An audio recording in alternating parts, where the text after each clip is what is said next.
வணக்கம் ஃப்ரெண்ட்ஸ், இன்னைக்கு நம்ம வீடியோவில் என்ன பார்க்க போகிறோம்னாங்க சாக்லேட் அல்வா. வாங்க அது எப்படி செய்யறதுன்னு வீடியோக்குள்ளே போய் பார்க்கலாம்.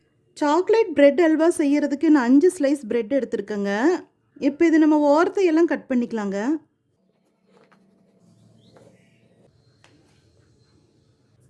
பாருங்கள், எல்லாத்தையும் இந்த மாதிரி நம்ம ஸ்கொயர் பீஸாக கட் பண்ணி எடுத்துட்டோம். அடுப்பில் ஒரு ஃப்ரை பேன் வச்சுருக்கேங்க. அதில் 2 டீஸ்பூன் நெய் விட்டுருக்கேன். நெய் சூடானதும் இந்த 15-20 முந்திரியை வறுத்து எடுத்துக்கலாங்க, கோல்டன் ப்ரௌனாக.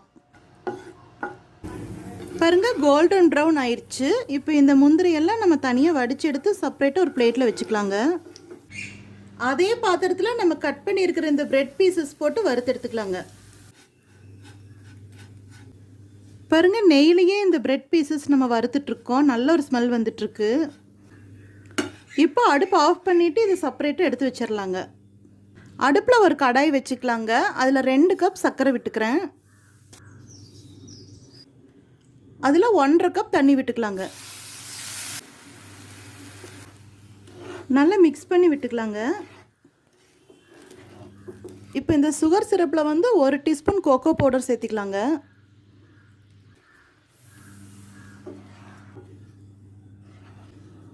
நல்லா கலந்து விட்டுக்கலாங்க.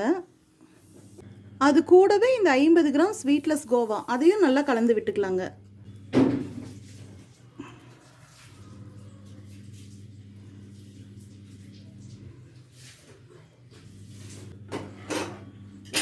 நம்ம நெய்யில் ஃப்ரை பண்ணி வச்சுருக்கிற இந்த ப்ரெட்டை உள்ளே போட்டுடலாங்க. நம்ம ஃப்ரை பண்ணி வச்சுருக்கிற இந்த முந்திரி பருப்பையும் உள்ளே போட்டுடலாங்க.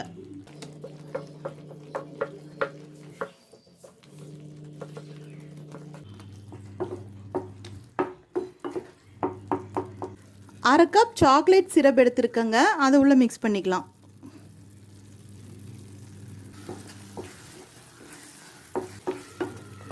அது சேர்த்ததுக்கப்புறமே பாருங்கள், கொஞ்சம் கலர் டார்க்காக கிடச்சிருக்கு. இன்னும் கொஞ்சம் ஸ்வீட் கிடைக்கும், அதில் இனிப்பு கிடைக்கும். ஓரத்தில் ஒட்டாமல் வர்றதுக்காக 1 டீஸ்பூன் நெய் விட்டுக்கலாங்க.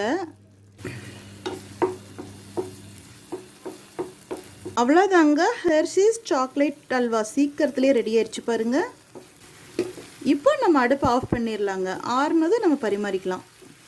நம்ம சேனல் பிடிச்சிருந்தால் லைக் பண்ணுங்கள், கமெண்ட் பண்ணுங்கள், ஷேர் பண்ணுங்கள், அப்புறம் சப்ஸ்கிரைப் பண்ணுங்கள். தேங்க்யூ.